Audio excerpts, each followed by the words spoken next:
font au sein du groupe de 9 des actions qui en réalité ont permis, parce qu'il y a un blocage au niveau des augmentations, etc., etc., et que nous ne sommes pas reçus en réalité par les pouvoirs publics. Alors ici, je voudrais citer quand même, il y a Olivier Souster de la CGT, Jean-Pierre Floré de la CGT, Maud Gilou de la CGC, Marilène Kaoué de la FSU, Joël Chenet de la FSU, Michel Salin qui représente la FGR, Jacqueline Valli, la CFTC, Bouderchon Solidaire, Delorme Pierrette, la SCR, parce qu'il y a une organisation...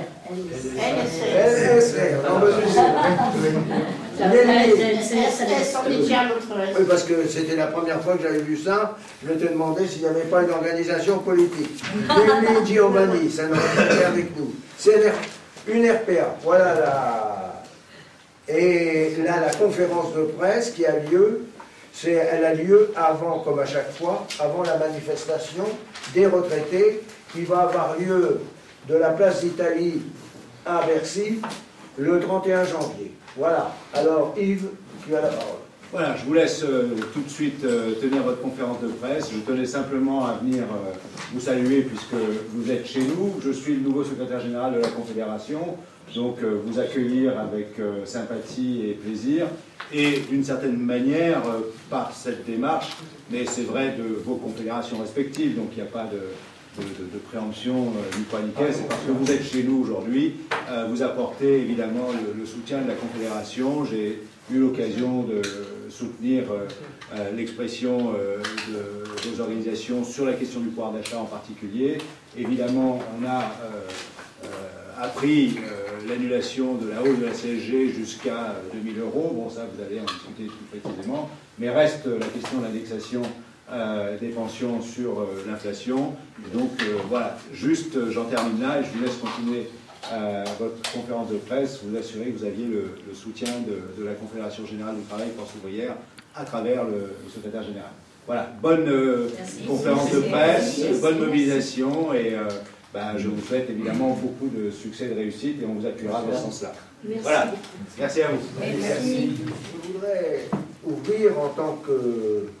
pour la Confédération Force Ouvrière, pour l'Union confédérale des retraités Force Ouvrière, nous sommes réunis l'ensemble des 9 organisations nationales de retraités en conférence de presse. Je dis d'entrée de jeu, rendez-nous au président de la République notre pouvoir d'achat. Le président a présenté ses vœux aux Français. Il n'en a rien vu, sauf la violence dans les manifestations. Il n'a rien entendu qui le concerne, mais il doit avoir tout compris. Les Français veulent qu'il poursuive les réformes. Il fait l'impasse totale sur la violence sociale de ses choix politiques qui conduisent à enrichir les riches au détriment du plus grand nombre. Il envisage des grands débats en précisant qu'il poursuivra son programme de réforme, celle qui provoque les colères sociales actuelles. Les retraités en ont marre d'être considérés comme des charges pour la nation, alors qu'ils ont travaillé et cotisé pour obtenir une retraite. Ils en ont marre d'entendre les parlementaires de la majorité, le gouvernement, le président défendre la valeur travail pour ceux qui ont travaillé toute leur vie, et ce sont les retraités. Il n'y a pas de compétition entre les uns et les autres, puisque nous sommes donc par répartition. Certes, nous sommes dans un régime par répartition que nous tenons à préserver et à défendre, mais les retraités ont cotisé. Ayant eu en charge, je voulais le dire, notamment au sein de la Confédération des retraités, j'ai connu plusieurs présidents de la République. Les présidents, à chaque fois, même s'il y a eu des fois des difficultés, ont fait recevoir, quelle que soit la couleur, les retraités. Les uns les autres, les retraités. Nous avons été reçus, même à l'Élysée, que ça soit du temps de Sarkozy, du temps de, comment dirais-je, de Hollande, nous avons été reçus par des conseillers sociaux à l'Élysée. Aujourd'hui, rien. Après de nombreuses manifestations, seulement le 24 janvier, nous avons été reçus par M. Legendre, président de la République En Marche, à l'Assemblée nationale. Tout à l'heure, un camarade rendra compte de cette rencontre avec le cabinet de Gilles Legendre. Nous serons reçus, les 9 organisations qui manifesteront de la place d'Italie au ministère des Finances le 31 janvier par M. Dussopt. M. Dussopt s'occupe des fonctionnaires, mais il est secrétaire d'État au compte à Darmanin. Donc les questions seront importantes. En France, il y a 17 millions de retraités.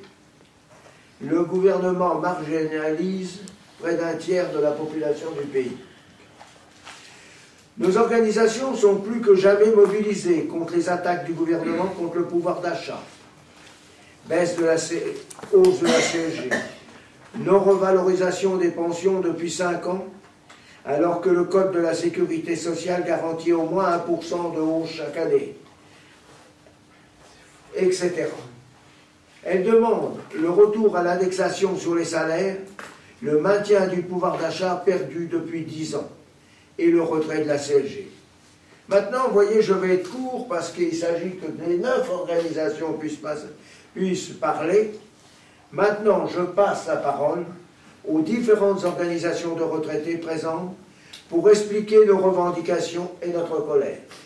Je crois qu'il s'agira d'expliquer la rencontre, puis Michel Salingue l'a fait, c'est-à-dire la rencontre chez monsieur Gilles Legendre, président du groupe des députés de la République En Marche.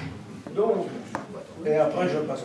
Oui, on peut faire un compte-rendu, j'ai fait un compte-rendu assez rapide, pas faire un compte-rendu complet de l'intervention, de l'audience qui n'a pourtant duré que 60 minutes, parce que M. Legendre avait décidé que l'audience durerait 60 minutes, unilatéralement, bien entendu. Cette demande de rencontre était datée de plus d'1 an. Ça fait plus d'1 an que les organisations représentatives des retraités avaient demandé audience à Gilles Legendre, président du groupe majoritaire à l'Assemblée nationale. Il nous a donc enfin reçu le 24 janvier. Je le disais à l'instant, il avait 1 heure à consacrer aux retraités. Je suppose que les retraités ne sont pas, à ses yeux, d'une telle importance qu'ils puissent y consacrer plus de temps.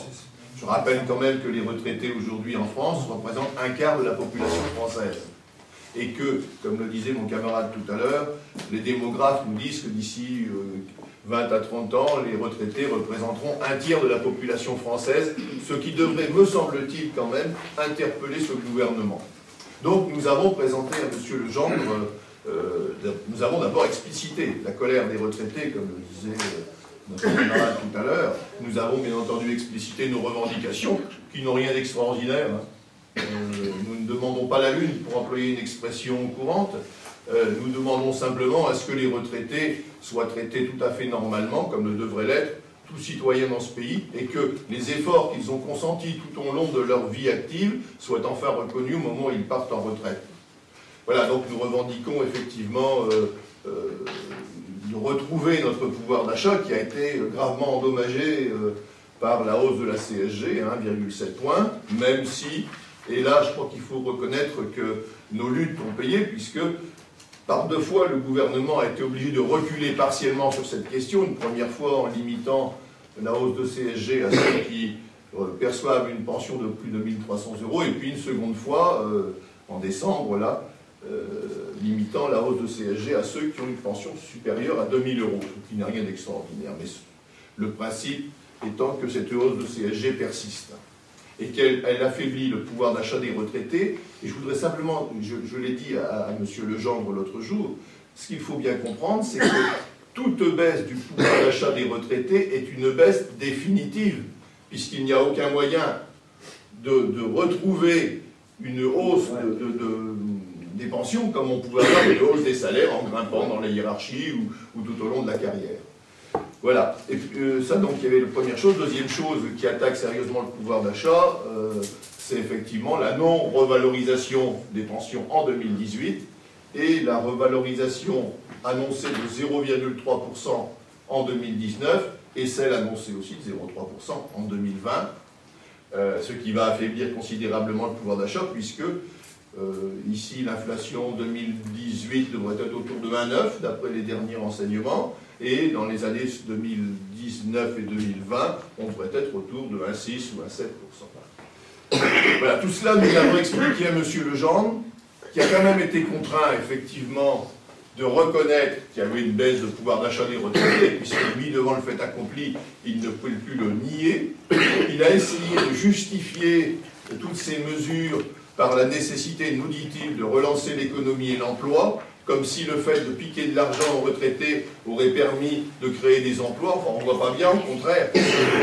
Plus on pique de pouvoir d'achat aux retraités, moins ils ont de pouvoir d'achat, moins ils consomment, et donc moins on produit et moins on crée d'emplois. Enfin, ça nous semble à nous évident, mais ça n'était pas le cas pour lui.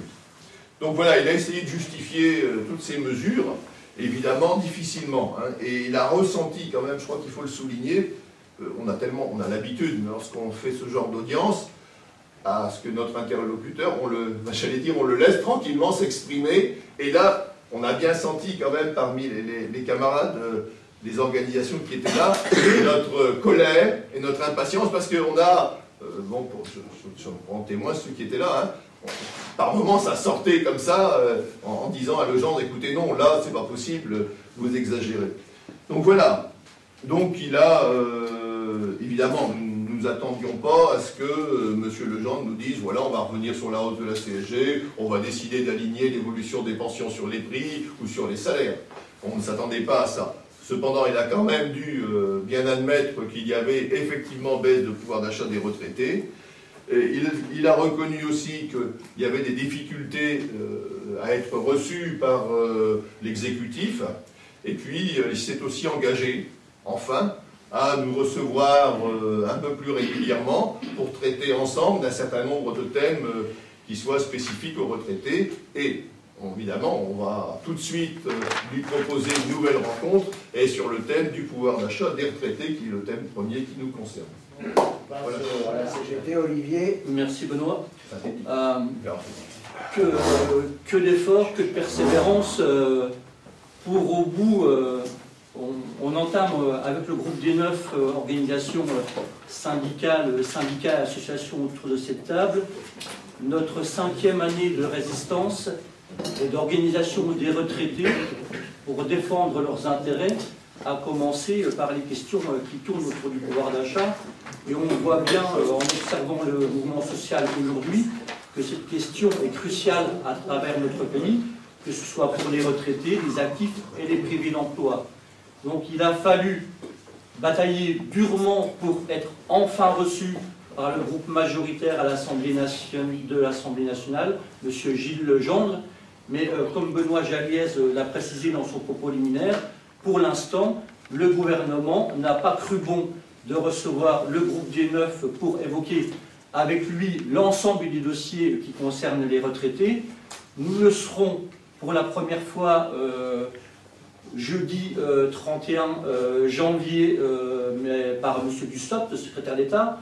Alors M. Dussopt a des prérogatives qui sont certes importantes, c'est autour du budget, mais nous aurions souhaité être reçus par le Premier ministre, le Président de la République, comme nous l'avions formulé dès le départ, pour pouvoir évoquer l'ensemble des questions qui concernent les retraités.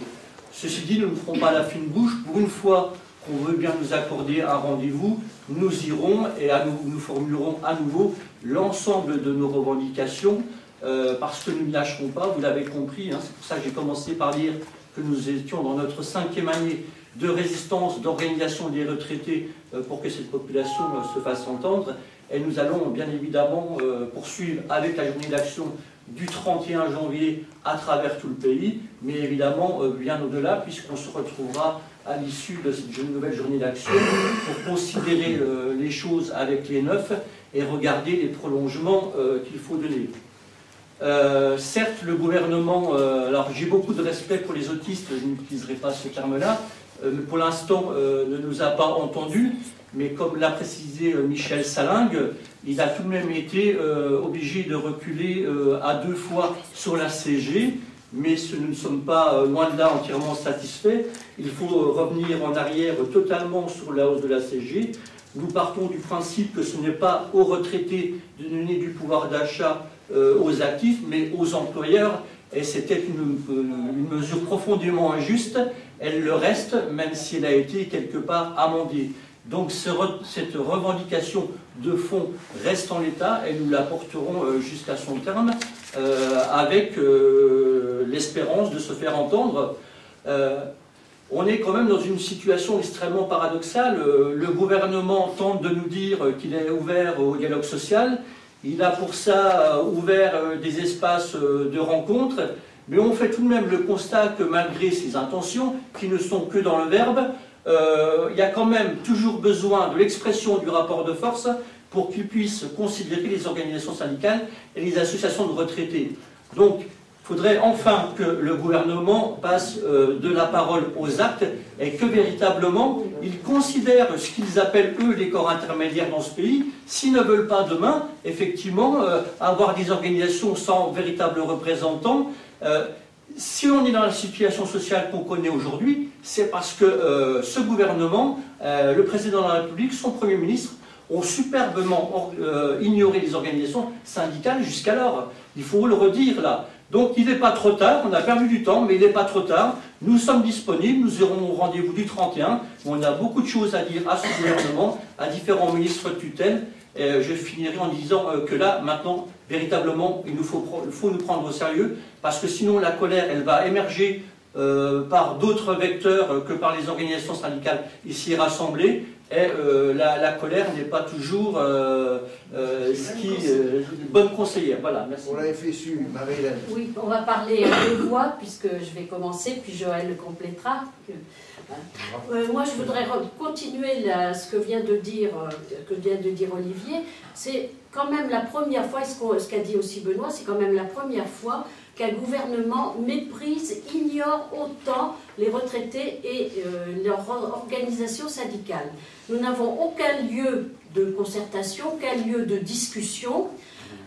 Nous n'avons pas de secrétaire d'État.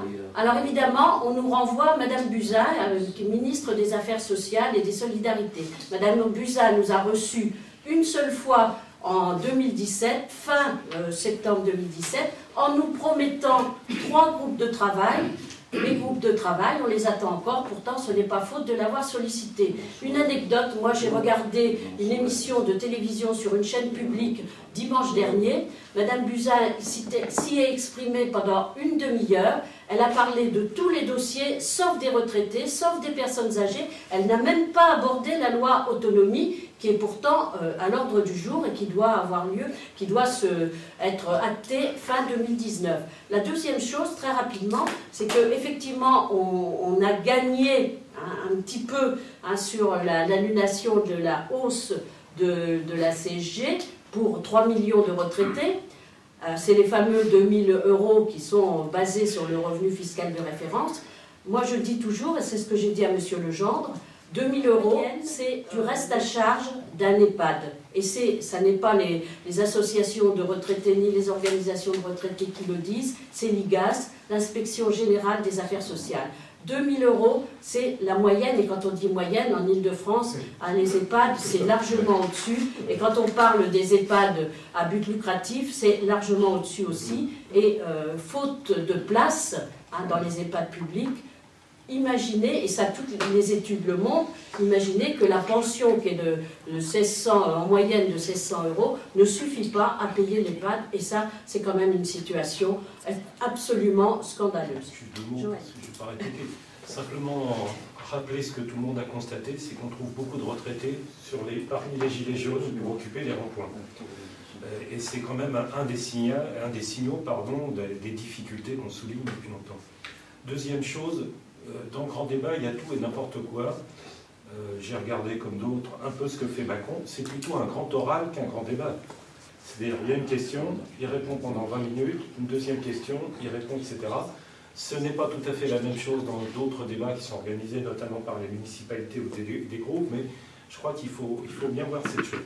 Troisième point, je le rappelle, ça a été dit à travers un petit peu les interventions précédentes, le recul, on met quand même aussi à notre actif, puisqu'on se bat contre l'augmentation de la CSG depuis l'annonce. Je le rappelais, on a déposé 400 000 signatures quand même auprès de Madame Buzyn. Ça ne concerne ni les petites retraites, c'est-à-dire tous ceux qui sont en dessous de 1 200 € en gros, puisqu'ils ne payaient pas de CSG, etc., pas de taxes d'habitation. Pour eux, ils prennent de plein fouet la non-indexation des retraites, c'est-à-dire qu'ils sont parmi ceux qui vont perdre pratiquement 3% de pouvoir d'achat en 2 ans. Tout le monde le reconnaît là. Et puis, ça ne concerne pas non plus tous ceux qui sont maintenant dans la nouvelle catégorie qu'on appelle les aisés, c'est-à-dire à partir de 2 000 €. Il faut aussi là faire attention parce que 2 000 €, attention, c'est la pension individuelle en moyenne, c'est pour un couple c'est en dessous, c'est 1800. C'est pas tout à fait notre conception des aisés. C'est-à-dire qu'on met dans le même paquet ceux qui sont autour de 2 000 € et puis ceux qui sont dans les 1% qui touchent le plus, qui là, effectivement, sont dans les aisés. C'est pour ça qu'on continue à se battre sur les mêmes revendications. Troisième chose, parce que ça a été dit par personne, on a une revendication qu'on porte depuis le début et qu'on retrouve dans les débats ou dans les Gilets jaunes, c'est la nécessité de services publics de proximité. Si vous suivez nos premières publications du groupe des 9, c'est un des points qu'on mettait en avant et qui est toujours d'actualité, et on est assez satisfait, entre guillemets, de voir que les revendications qu'on porte depuis le début, c'est-à-dire l'indexation du pouvoir d'achat, des pensions, sur l'évolution des salaires, voire des prix, l'annulation de la CSG et le problème des services publics de proximité sont maintenant au cœur des débats, parce que c'est des revendications qu'on porte depuis le début. Bon, je ne vais pas plus loin, parce qu'on pourrait dire des choses sur les contradictions quand même, quand on dit que les retraités vont compter le pouvoir d'achat, on s'aperçoit que ce n'est pas tout à fait la même chose quand on voit les stats de l'INSEE qui viennent encore de tomber la semaine dernière, où on s'aperçoit que l'essentiel des salariés, en fait, ont une petite hausse de pouvoir d'achat et que la hausse de pouvoir d'achat sont plutôt pour les salariés des 10% du premier décile. Pardon. Vous connaissez tous depuis très longtemps en fait nos revendications. Un peu d'espoir et quand même on a réussi un de nos objectifs, à savoir en fait la reconnaissance des retraités anciens salariés dans la société, puisque maintenant on est reconnu officiellement comme les financeurs en fait des réformes d'Emmanuel Macron. Ça c'est certain. Par contre, au niveau du pouvoir d'achat, eh bien, on est toujours sceptique par rapport à tout ce qui est mis en place, et puis on a énormément de craintes. On a surtout énormément de craintes car il y a beaucoup de think tanks qui pensent à nous, ça c'est formidable, ça je dois reconnaître. Mais d'ailleurs c'est think, alors forcément ça veut dire réfléchir. Voilà. Mais vraiment, tout ce qu'ils ont pu sortir en termes de scénarios sont très inquiétants. On ne connaît pas encore les derniers du corps, mais on connaît ceux de France Stratégie, qui sont énormément inquiétants sur le fait qu'ils vont faire des économies, parce que bien sûr, il y a 3 points de PIB à trouver, donc où va-t-on les trouver? Donc ils ont des scénarios, à savoir bien sûr sur tout ce qui est investissement, recherche, mais sauf bien sûr pour la transition énergétique, celle-ci ne sera pas diminuée, au contraire. Et puis les autres, bien sûr, c'est tout ce qui concerne les dépenses de santé, sauf pour les hôpitaux. Ils ont été tellement malmenés jusqu'à présent, ça serait difficile aussi de trouver encore d'autres possibilités de financement. Mais la troisième, c'est beaucoup plus grave, puisque ça concerne nos retraites, bien sûr. Bon, il y a aussi le chômage, et puis toutes les prestations pour la pauvreté, le logement, et puis pour le handicap, et pour l'accompagnement, en fin de compte, des enfants des écoles. C'est très grave. Et moi, j'ai repris très rapidement, en fin de compte, les derniers calculs en fait, de l'Institut des politiques publiques. On nous a parlé bien sûr des 10 milliards. En fait, maintenant, ils sont recalculés à 8,3 milliards en fait, de dépenses, grâce en fait, avec toutes les redistributions qui ont été faites, l'annulation de la taxe carbone, bon, vous les connaissez tous. Mais ce qui est intéressant, c'est qu'ils ils indiquent que les ménages aisés sont les grands gagnants du budget 2019.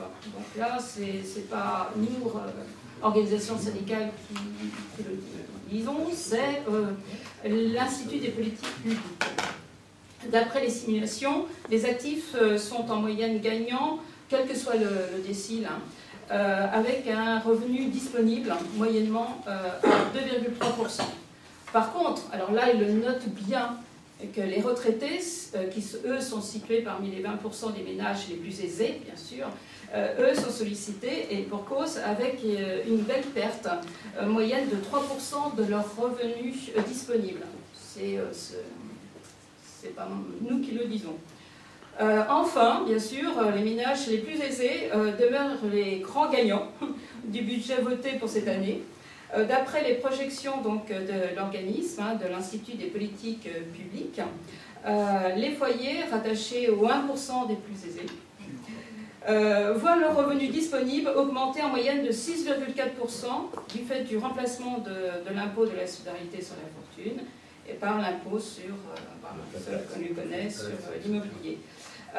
Et puis, on peut dire aussi que, bon, ça c'était France Stratégie, quand même, c'est un grand think tank, que la mesure de quasi-gel des retraites en 2019, voire en 2020, qui est voulue en fait par le gouvernement, permet ainsi de réaliser 3/4 des économies qui ont été avancées de, c'était 5 milliards 3, c'est très inquiétant.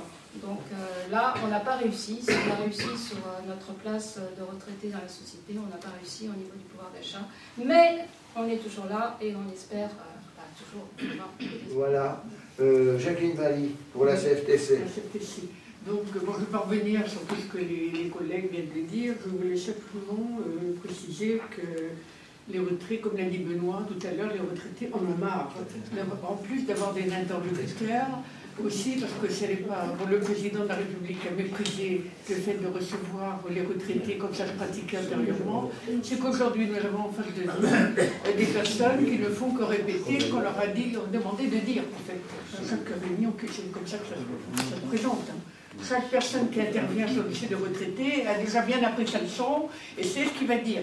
Donc on a l'impression qu'on se heurte à un mur, on n'a pas d'écoute du tout, et bon, c'est regrettable parce que ça ne peut que nous engager à poursuivre notre action avec les collègues, les personnes.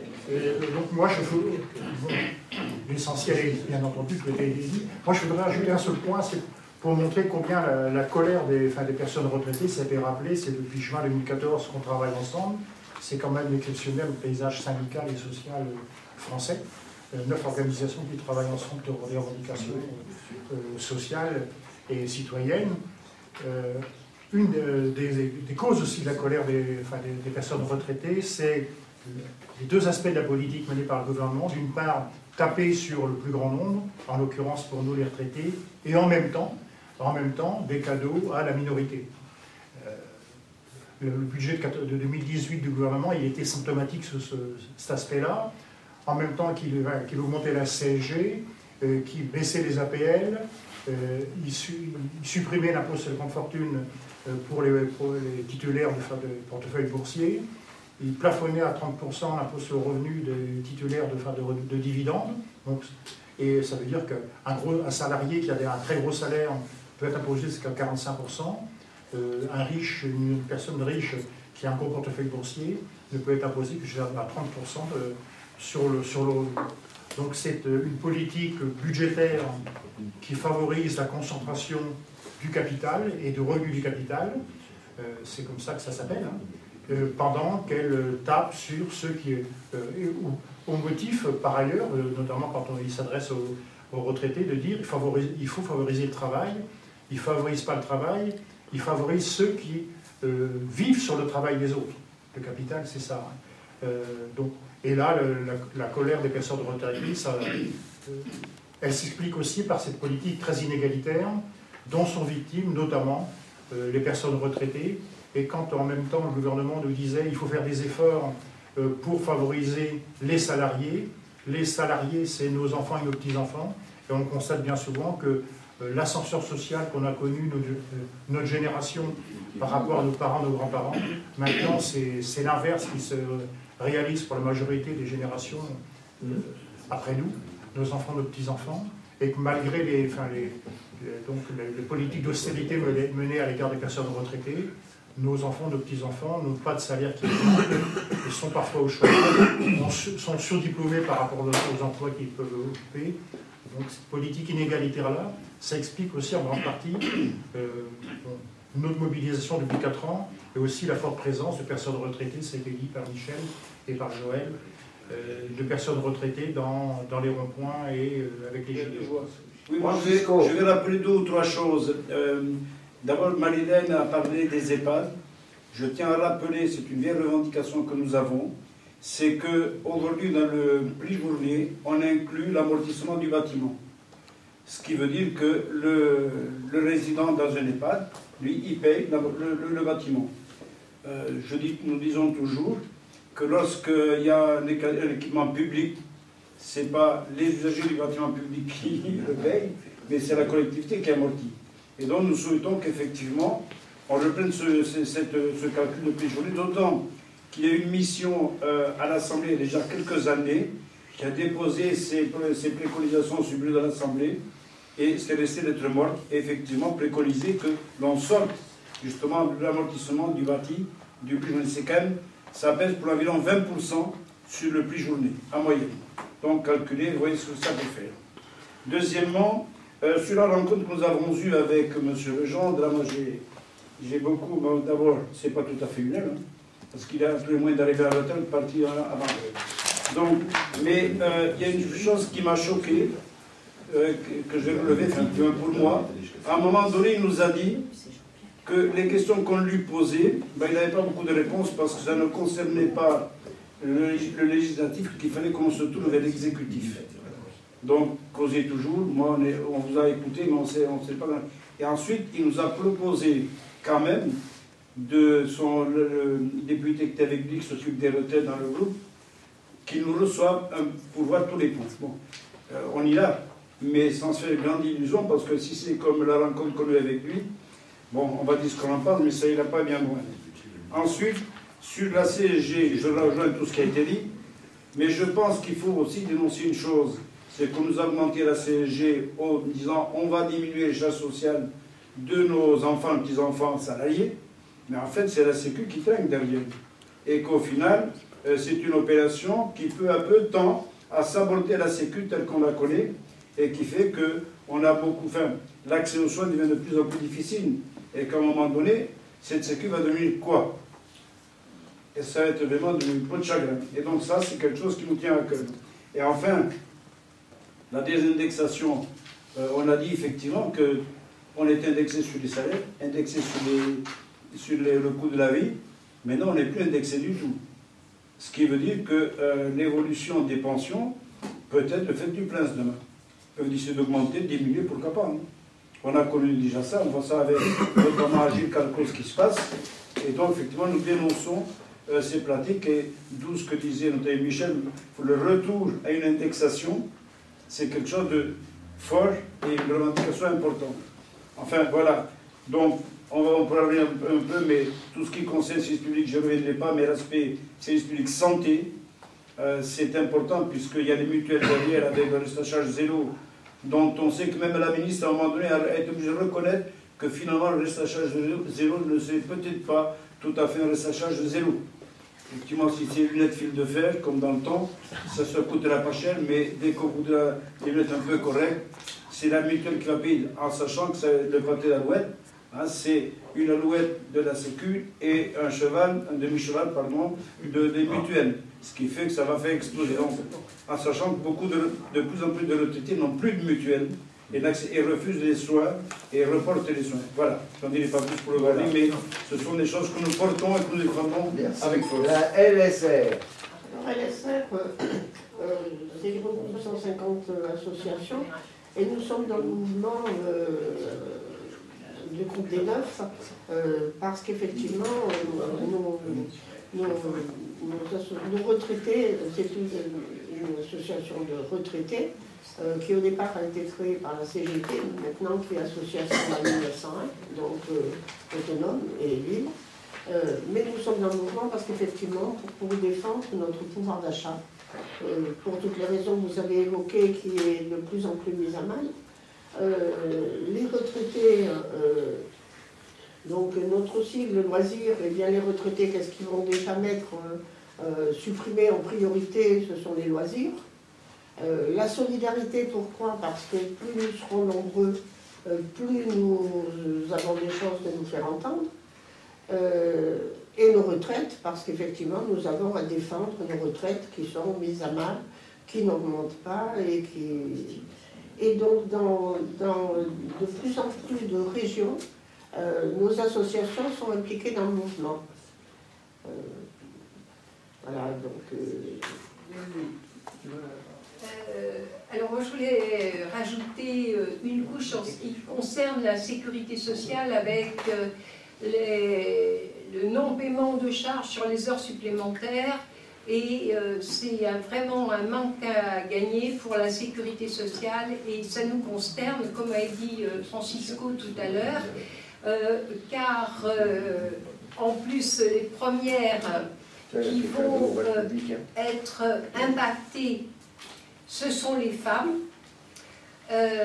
Il est sûr que nous sommes un petit peu plus nombreuses de retraités que les messieurs et que pour la plupart nous n'avons pas eu des carrières complètes. Beaucoup d'entre nous avons arrêté notre activité soit pour élever nos enfants, enfin en général, ou pour venir en aide aussi quelquefois à nos parents qui se trouvaient en difficulté physique, voire handicap, de façon à être près d'eux et leur fournissant une fin de vie correcte. Donc ces femmes vont être, sont, parce que c'est tout de suite maintenant et déjà depuis longtemps, les plus impactées par la non-revalorisation de leur retraite, qui est déjà très très maigre. Alors, je ne parle pas de celles, mais ça a été dit, qui déjà ont des toutes petites retraites, mais la non-augmentation des retraites les impacte d'autant plus. Voilà, je voulais rajouter ce petit mot sur les femmes, car ce sont toujours, elles, les premières victimes. Et lorsque nous avons fait aussi une rencontre sur le STIF pour les transports, de façon à ce que, lorsqu'on est actif, l'employeur rembourse 50% des transports et non pour les retraités, sauf dans le 93 où ils ont réussi à avoir ce 50% de remboursement, pas de remboursement, mais moins cher. 94, je dis une bêtise, pardon, excusez-moi. 94. Et Madame Pécresse vient de nous octroyer aussi ce 50% sur le 92, mais on ne sait pas à partir de quand ni quoi. Il n'y a pas que les transports au niveau du service public, quoique pour aller dans certaines régions, et il faut, je ne sais pas comment faire quand on est retraité et qu'on ne conduit pas, hein, parce qu'il n'y a plus de train, mais il n'y a pas non plus d'autocar, malgré que M. Macron nous ait fait tout un cirque avec les autocars Macron qui devaient régler tous les problèmes de transport.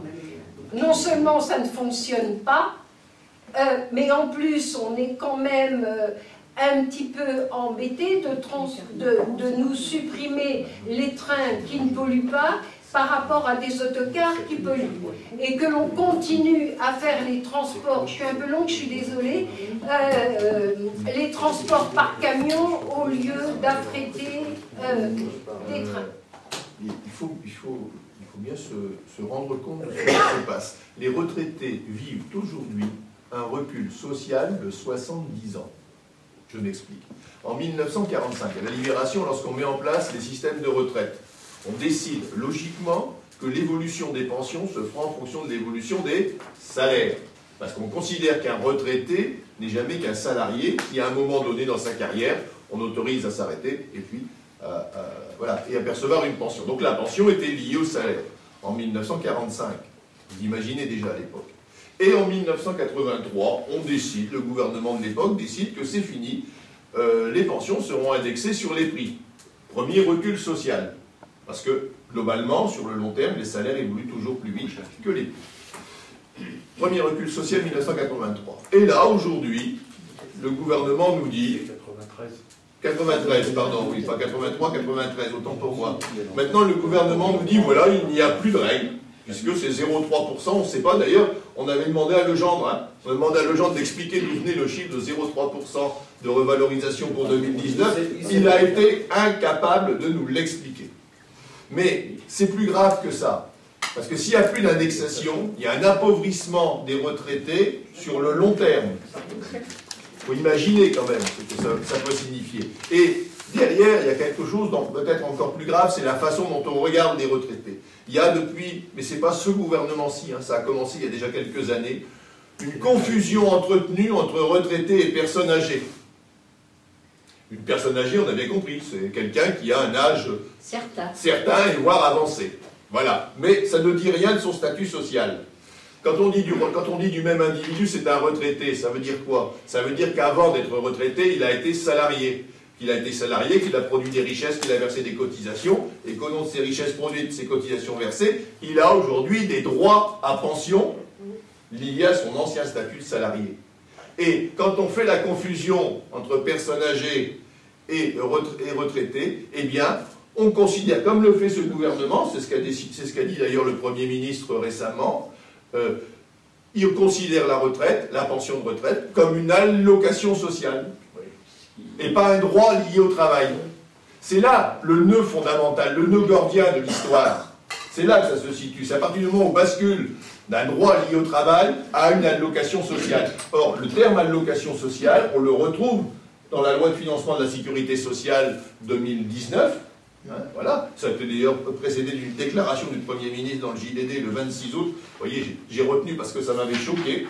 Il a considéré, et on considère donc maintenant la pension de retraite comme étant une allocation sociale. Et une allocation sociale, il n'y a pas besoin de la revaloriser en fonction des salaires. Or, l'écart, quand on constate depuis 1993 l'évolution des pensions d'un côté et l'évolution des salaires de l'autre, l'écart se creuse grandement et on va réussir comme ça, si on continue, à marginaliser les retraités. L'explication, maintenant, vous allez pouvoir, pour ceux qui veulent poser des questions, et on interviendra en fonction, chacun interviendra quand il connaît bien le sujet. Oui. Alors à vous de poser les questions. Des questions? Je laisse bien nos dossiers. Je voulais bien une petite précision sur la CSG. Enfin, en 2 fois, il y a eu un recul partiel du gouvernement. Donc la deuxième fois, c'est effectivement un peu sur les pensions de 2000 €. Le premier recul, c'était sur quoi déjà? C'était 300. 1300. Il est passé de 1200 à 1300. Voilà, et il y avait un problème sur le seuil, c'est-à-dire que... 2200, 1300 quoi? Non. Euros. Un seuil, c'est ça. Voilà, c'est toujours le revenu fiscal de référence qui sert de référence. Il faut compter le foyer fiscal. Hein. Oui, c'est le foyer fiscal. C'est le foyer fiscal, c'est pas le... Et l'autre mesure à l'époque, si vous voulez, qui est toujours valable, il fallait, pour changer de tranche d'augmentation, qu'on franchisse le seuil pendant 2 ans, parce qu'il y avait des problèmes de... Oui, c'est ça. Ouais. Voilà. Okay. Merci. Et il y avait une manière de décompter un petit peu différente pour les couples lorsque c'était autour de 1200 €. Je rappelle que 1200 € c'est un point de fixation, c'est pas le revenu fiscal de référence, parce que ça fait quand même des écarts. D'ailleurs, monsieur Legendre, jeudi, quand il nous a reçus, il nous a dit, enfin vous êtes quand même, vous nous attaquez, mais quand on se rend compte, nous gouvernement, que nous nous trompons, nous ajustons nos mesures. Et il a donc cité le passage de 1200 à 1300 et puis les 2000. C'était facile de lui expliquer que ça répondait absolument pas à nos demandes. On est bien adage à 1203, nous. Oui. Vous n'avez pas évoqué le grand débat initié par le président de la République. Quelle est la place des retraités et de leurs revendications dans les thèmes qu'a retenu le président de la République? On n'a rien vu. Je n'ai rien vu. Je n'ai rien vu, moi. Le grand débat souhaité par le président de la République vient après un mouvement social totalement inédit dans notre pays, avec notamment la mobilisation des Gilets jaunes à de nombreux carrefours du pays. On a fait le constat que beaucoup de Gilets jaunes étaient des retraités. Et on a constaté que parmi cette population, les revendications qui étaient portées depuis de longs mois, maintenant depuis de longues années, on peut parler en années, par le groupe des Neufs, étaient largement reprises. Donc les contenus revendicatifs sont largement exprimés, les revendications reprises très largement par les retraités. Le temps du débat est passé. Maintenant, il faut aller à des mesures. On a, nous, clairement identifié les attentes des retraités à travers le pays. Ce qu'il nous manque, c'est d'avoir, à un moment donné, un véritable espace de négociation. Donc, on a qualifié par le passé différentes opérations gouvernementales d'enfumage. On reste dans l'enfumage. On a vu le président de la République se livrer à un grand show, ça m'a fait penser à des films de Jacques Demy, il leur manquait plus que la musique. Mais voilà, on sait très bien que de ça, je faisais référence un peu à Michel Legrand, on sait très bien que derrière ça, ce qui a été ouvert, c'est une boîte de Pandore, et le grand risque qui est encouru par le gouvernement, c'est de ne pas pouvoir répondre à l'ensemble des revendications qui sont posées et de créer de la désespérance. Donc nous, on a circonscrit quelques sujets autour desquels on veut débattre. Je le redis, on est disponible pour le faire dès demain. On a les contenus revendicatifs en main, on peut travailler.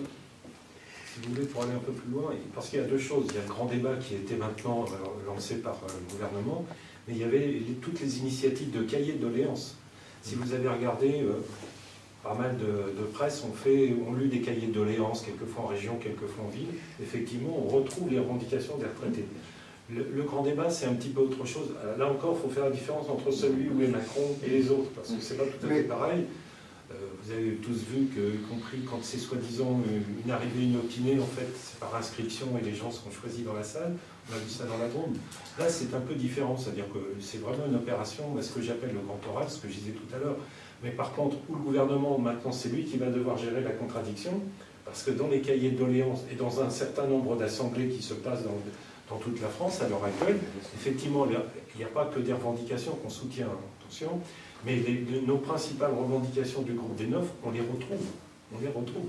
Moi, j'avais été frappé, parce que je suis d'origine bretonne, il y a un journal du soir, Le Monde, qui avait fait le tour des cahiers de doléances de toutes les villes. Quand on regarde un petit peu ce qu'ont dit les retraités, c'est ce qu'on défend, ce qui est dans les tracts.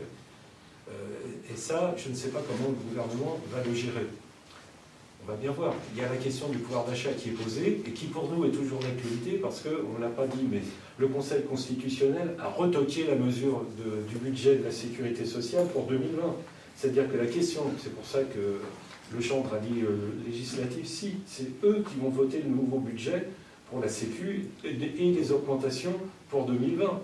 C'est-à-dire qu'elle est bien toujours d'actualité. Elle est d'actualité quand on fait 2018-2019, mais du point de vue des parlementaires, elle est aussi d'actualité parce que le Conseil constitutionnel a retoqué la mesure qui mettait l'augmentation des 0,3 sur 2019 et 2020. Il faut bien se mettre dans la tête que la philosophie du gouvernement, c'est pas de ne plus indexer en réalité les pensions, c'est-à-dire faire ça en fonction du bon vouloir et en fonction du budget de l'État.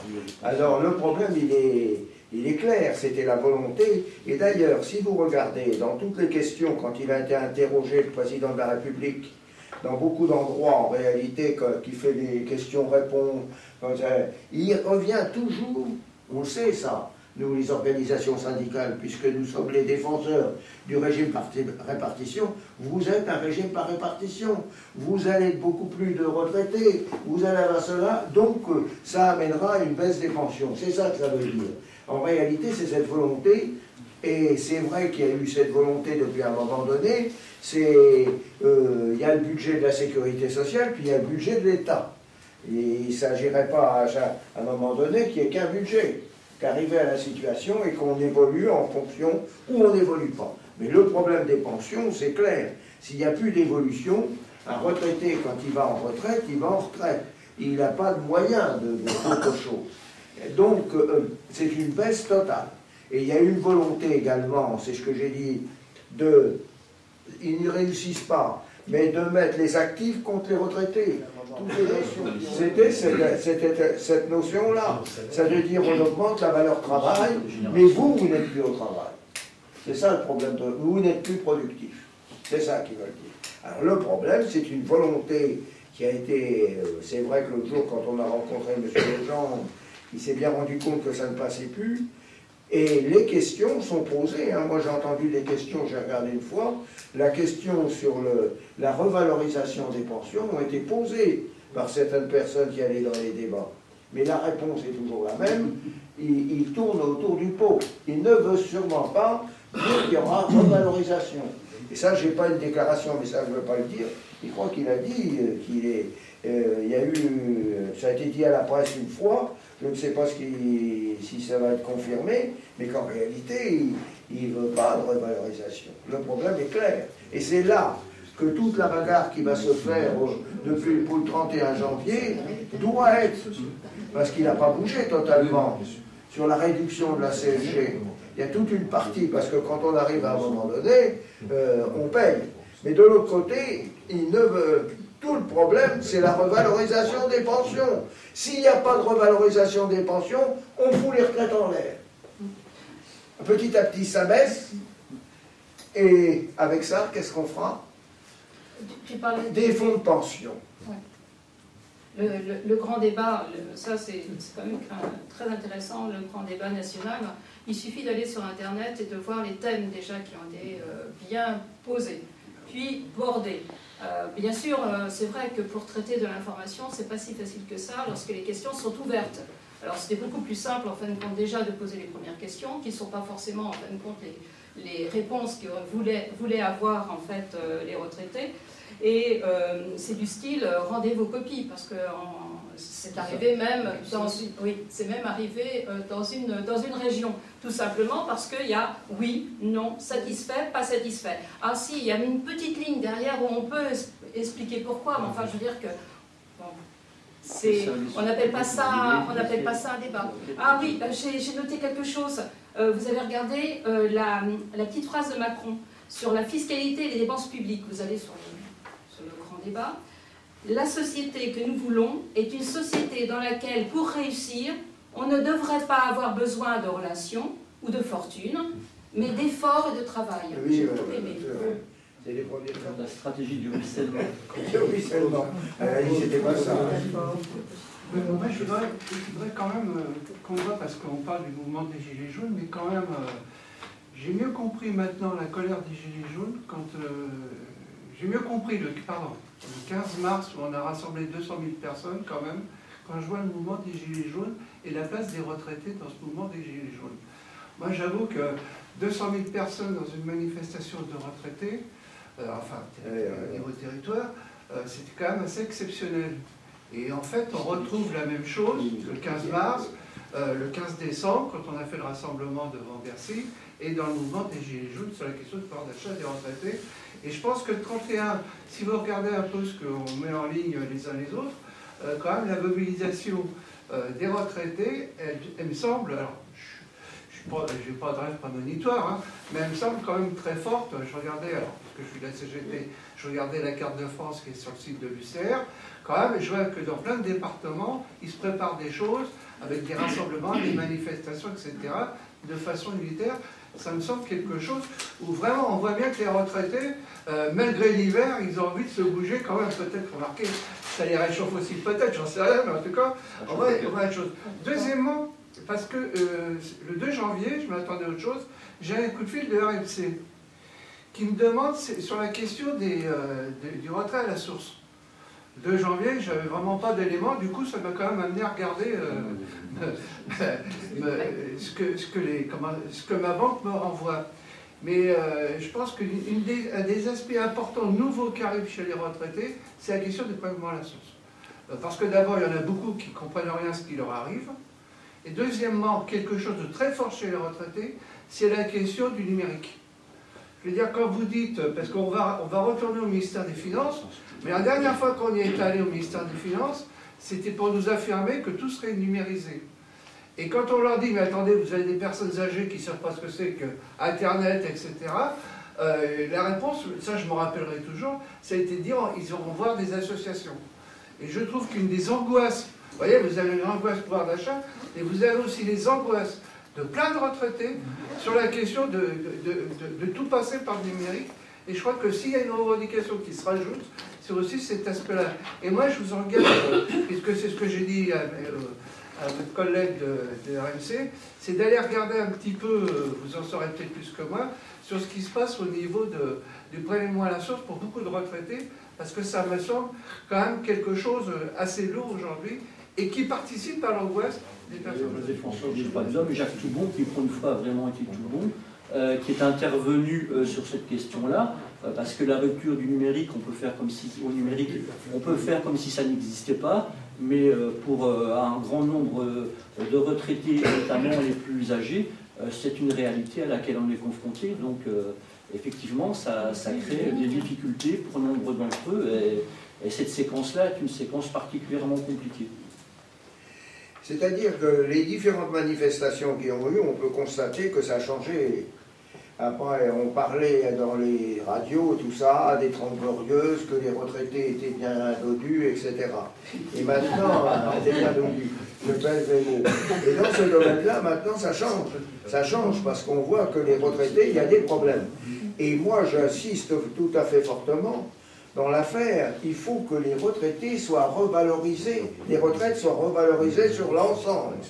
S'ils ne sont pas revalorisés sur l'ensemble, on fait baisser le régime par répartition. Ça veut dire que certains n'ont plus intérêt à cotiser et être dans la solidarité. Et c'est ce qu'on veut faire. Et attirons l'attention. C'est pareil quand on parle des assédiques. Je ne suis pas là, c'est vrai. On a intérêt à ce qu'il y ait des cadres qui cotisent. Parce qu'en définitive, ça permet. Mais à partir du moment où on veut tuer un régime, on fait au minima. Et pour rebondir ce que dit Benoît, effectivement, il y a un aspect qu'on met toujours en avant. Il y a de plus en plus de retraités, de moins en moins de cotisants. Donc, il y a moins de sous. C'est ce que nous a dit encore M. Legendre, qu'il fallait faire des sacrifices parce qu'on était trop nombreux. Mais en même temps, nous avons dit à M. Legendre qu'il nous semblait qu'il y avait beaucoup d'argent qui partait à droite et à gauche, ou du moins dans les paradis fiscaux, et qu'il serait bienvenu s'il restait en France pour financer ne serait-ce que la Sécu, les pensions, etc. Et j'ai cité un exemple parce que vous devez le savoir. Il y a eu, je crois, je ne sais plus quel groupe qui a été rencontré, Google, la direction de Google France, et à l'issue des discussions, Google France a dit, mais on ne comprend pas, enfin nous, on nous attribue le CICE, mais on ne l'a pas demandé, mais on est obligé de le prendre, on nous l'attribue. Et ça sert à quoi? Et puis l'optimisation fiscale, oui, c'est vrai, nous faisons l'optimisation fiscale parce que la loi française le permet. Et ils disent, mais si on change la loi, on est prêt à payer des impôts en France. Et donc, d'un côté, le CICE, je vous rappelle, c'est 40 milliards en 2019, qui ne produisent pas d'emplois, contrairement à ce que nous en dit. Et puis, l'évasion fiscale, enfin du moins la fraude fiscale estimée, c'est 80 à 100 milliards, c'est quand même pas une petite bricole. Ça fait largement les budgets de la Sécu et toutes nos retraites. Et donc là aussi, il faut qu'on combatte cette idée que le fait d'être plus nombreux, on coûte trop cher et qu'il faut donc réduire les pensions pour arriver à boucler les choses. C'est pas nous qui a, ce que dit M. Legendre, c'est nous, enfin, le déficit de la France, c'est un peu nous. C'est pas cette évasion, c'est pas ceux qui ne payent plus, c'est pas la suppression de l'ISF, c'est pas, etc., ce que dit mon ami tout à l'heure, 30% pour les, etc. Et effectivement. Donc, il faut démystifier ou démythifier ce truc-là et mettre en avant. Et je pense qu'on y contribue et que les retraités se rendent de plus en plus compte qu'effectivement, il y a deux différences considérables. L'argent, il y en a, mais il n'est pas utilisé à bon escient. J'allais dire, j'ai dans la France à mon père de famille, c'est beaucoup mieux. Maintenant, il faut redonner la parole aux journalistes. Des questions. On attend des questions. On veut des questions. Vous avez une idée du nombre de rassemblements qu'il y aura? Comment? Vous avez une idée du nombre de rassemblements jeudi? on peut dire dans tous les départements et même plusieurs dans les départements, dans les villes. C'est très... par département, il y a souvent trois rassemblements. Par exemple, dans un département, dans le département du Cher, par exemple, il y a 3 lieux, c'est un département que je connais bien, il y a 3 lieux de manifestation, et ça c'est aussi évident dans plusieurs d'autres départements. Mais ça remonte de partout. Hein. Je te confirme, c'est Malky, c'est Dieppe, Le Havre et Rouen. Le 15 mars 2018, il y avait eu 162 rassemblements. Et ce qu'il va y avoir aussi, on a parlé tout à l'heure du grand débat, depuis octobre 2018, le groupe du 9, on incite les équipes militantes, elles le font pas toujours facile à faire, à provoquer des réunions publiques sur le thème de la place des retraités dans la société, du pouvoir d'achat. Donc, d'initier elle-même des réunions sur la question des retraites et des retraités, en dehors, à côté de ce qui pourrait être fait par les municipalités ou par les préfectures, organiser elles-mêmes leurs débats sur les questions retraités. Et pour aller plus loin, dans les éléments qu'on recense, alors évidemment, ce n'est pas exhaustif à cette heure-ci, mais on avait, pour ce qui concerne la CGT, un bureau national la semaine dernière. Et par exemple, sur la région Normandie, on recensait déjà 13 rassemblements et 7 débats publics aussi. Il y a aussi des débats qui sont ouverts par les organisations, par le groupe des 9, pour rencontrer les retraités, pour les mobiliser. Donc on voit, j'ai le département du Vosges où ils ont organisé la remise des cadeaux. Enfin, il y a toute une série d'initiatives qui sont prises. On ne descend plus jamais maintenant en dessous une centaine de rassemblements, de manifestations, mais dans des formes très diverses. Et les retraités sont en train de faire preuve d'imagination, donc on vous restituera ça. Alors, je ne voudrais pas ramener les choses à notre organisation, hein, il n'y a pas de souci entre nous, mais il y a une carte que vous pouvez, qui est alimentée en direct sur le site de l'UCR-CGT, que chacun peut aller voir, puisque c'est un site grand public Mais ce que vient de dire, c'est une décision qui avait été prise, c'est des initiatives, c'est pas des initiatives, c'est des initiatives des 9.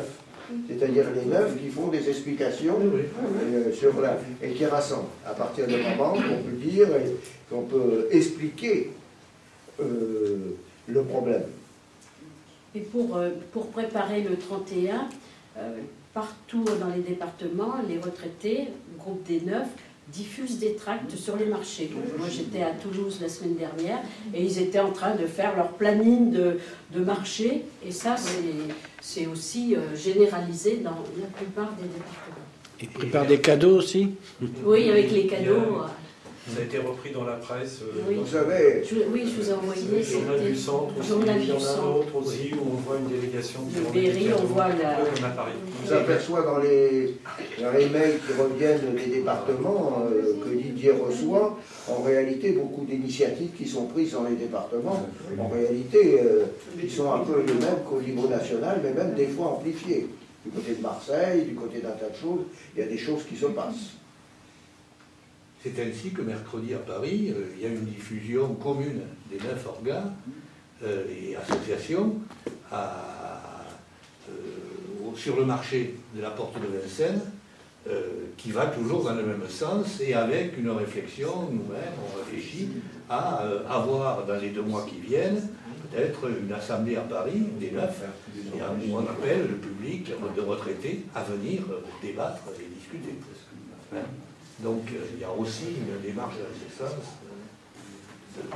C'est vrai qu'il faudra d'alimentation.